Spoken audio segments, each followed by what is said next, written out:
Ya, kalau kita lihat apa sih istimewanya dan nilai penting dari kawasan Cagar Budaya Nasional Muara Jambi ini?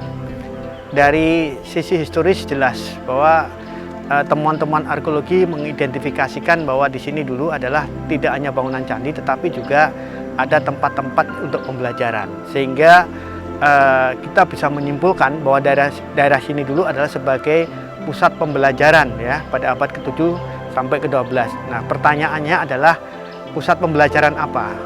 Dari beberapa manuskrip yang kita temukan ya, yang tidak hanya di Nusantara ya, tapi kita justru menemukan manuskrip yang ada di India seperti itu ya. Kemudian juga dari Cina, bahwa pada abad ke-7 bahwa daerah ini sudah menjadi daerah ramai. Jadi ada perjalanan seorang cendekiawan, seorang agamawan dari Cina, misalkan si Icing pada abad ke-7 ke sini ya.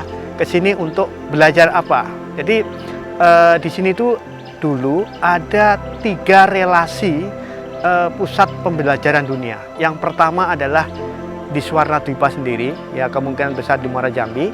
Yang kedua adalah di Nalanda di India, kemudian juga di Wikramasila.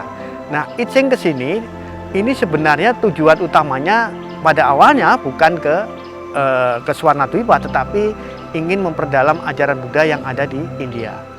Karena berlayar dari Cina ke India ini butuh waktu karena tergantung oleh angin muson, maka dia pun singgah ke sini.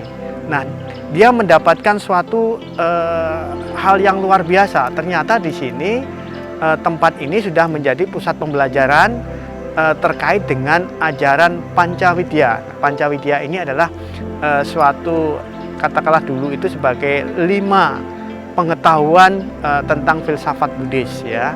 Yang pertama adalah belajar tentang ilmu filologi ya, kemudian ini terkait dengan bahasa Sanskrit ya, kemudian terkait dengan bahasa yang dipakai pada waktu itu di dalam ajaran-ajaran Buddhis ya. Kedua adalah tentang seni dan arsitektur, ketiga tentang pengobatan atau kedokteran, nah keempat itu tentang logika, dan kelima adalah inner science atau Atma Widya. Nah, Icing ke sini memberikan suatu catatan bahwa dan memberi rekomendasi bagi siapa saja yang hendak memperdalam ajaran Buddhis di Nalanda, sebaiknya singgah dulu di Suwarnadwipa untuk memperdalam ajaran atau bahasa Sanskerta. Nah, ini catatan-catatannya. Dan secara deskripsi juga menyebutkan bahwa di sini juga sebagai pusat pembelajaran dihuni oleh ribuan orang ya. Dan di sana juga ada bangunan-bangunan bertembok bata. Kemudian bagaimana kebiasaan orang Kulun ya, orang Melayu, baik sehari-hari ketika mereka makan ya, kemudian cara-cara mereka, tata cara mereka bergaul di masyarakat disebutkan. Nah, ini menarik. Nah, ini catatan sejarah yang ada di luar Nusantara. Kemudian pada tahun 1012 ya sampai 1024 tuh, ini sudah abad ke-11 ya. Nah, ini juga ada seorang biku terkemuka, cendekiawan terkemuka yang sebenarnya orang India. Nah, ini kemudian direkomendasi untuk memperdalam filsafat Buddhis di sini. Kemudian orang ini membawa ajaran ini ke India lagi. Nah, namanya adalah Atisa Dipangkara Sri Janana. Nah, siapa guru yang terkenal di sini? Dulu ada namanya Dharmakirti. Dan itu dicatat betul di dalam manuskrip yang sampai sekarang masih kita pelajari. Artinya apa? Bahwa tempat ini sebagai academic center, nilai pentingnya adalah dulu juga sebagai pusat ilmu pengetahuan ya. Tidak hanya belajar agama, tidak hanya sekedar tempat ibadah, tetapi bagaimana orang dari mana-mana belajar tentang kebijaksanaan. Oleh karena itu, kalau kita pergi ke kawasan Cagar Budaya Muara Jambi ini, kita akan melihat ada tempat yang disebut wihara ya. Kalau di dalam Buddhis itu wihara itu tempat belajar dan tempat tinggal ya para biku-biku yang terkemuka. Kemudian ada juga tempat ibadahnya atau candi-candi. Kemudian juga ada kompleks stupa. Kompleks stupa ini biasanya tempat mendarmakan guru-guru yang sudah tidak ada, sudah parinirwana. Nah, dia dibuatkan bangunan untuk menyimpan reliknya dan untuk penghormatan.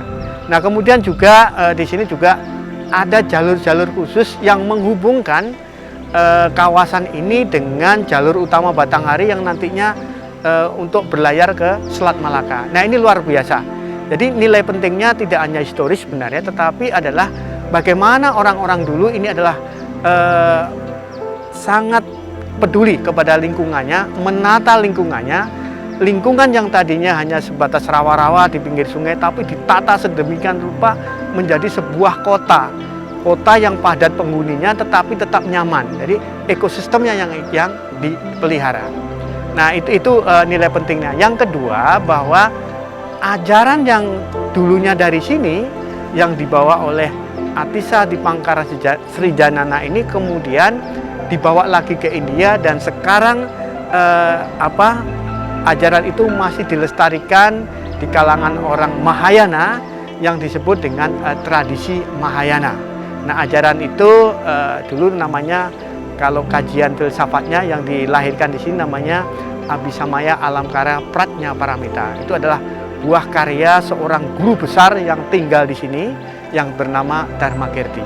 Ya, ini adalah nilai pentingnya ya, satu dari historis ya, kemudian dari ilmu pengetahuan, nah kemudian juga ajaran-ajarannya sekarang yang sifatnya universal masih dipakai umat yang ada di dunia ini, sehingga membantu kita nanti bagaimana supaya kita hidup di dunia ini hidup damai ya, sejahtera antara satu orang dengan orang lain, bagaimana menghargai antara orang satu dengan orang lain, bahkan penghargaan antara umat beragama maupun toleransi di antara pandangan-pandangan atau pendapat-pendapat masyarakat yang ada di dunia.